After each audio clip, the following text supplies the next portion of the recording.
सूरसम्राज्ञी आशा भोसलेंचं हृदयविकाराच्या झटक्यानं निधन। शिवाजी पार्कमधील स्मशानभूमीत आज दुपारी 4 वाजता अंत्यसंस्कार। सकाळी 11 ते दुपारी 3 वाजेपर्यंत पार्थिव अंत्यदर्शनासाठी ठेवणार। अमेरिका होर्मुझ सामुद्रधुनीची नाकेबंदी करणार। शांती वार्ता फिसकटल्यानंतर ट्रम्प यांची धमकी। तर होर्मुझ इराणच्या नियंत्रणाखाली कारवाई केल्यास सडेतोड उत्तर देणार इराणचं प्रत्युत्तर।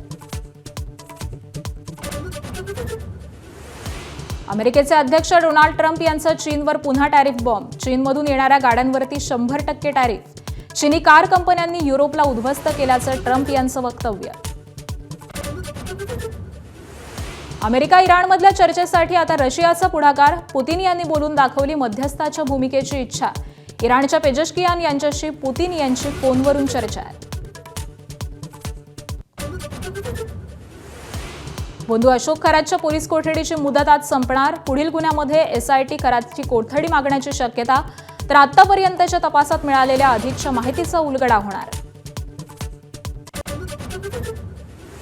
नाशिकमधील IT कंपनीतील लैंगिक अत्याचार आणि धर्मांतर प्रकरणी 6 आरोपींना न्यायालयीन कोठडी। 7वी आरोपी अश्विनी चेनानीला आज कोर्टात हजर करणार। आरोपी निदा खान अजूनही फरार। राज्यात उन्हाचा तडाखा। अकोल्यामध्ये तापमानाचा पारा 43.1 अंशांवरती। उत्तर मध्य महाराष्ट्र आणि मराठवाड्यामध्ये देखील उन्हाची काहिली वाढली।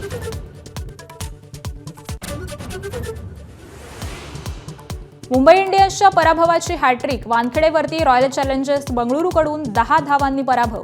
विराट कोहली, रजत पाटीदार, फिल सॉल्ट ठरले हिरो।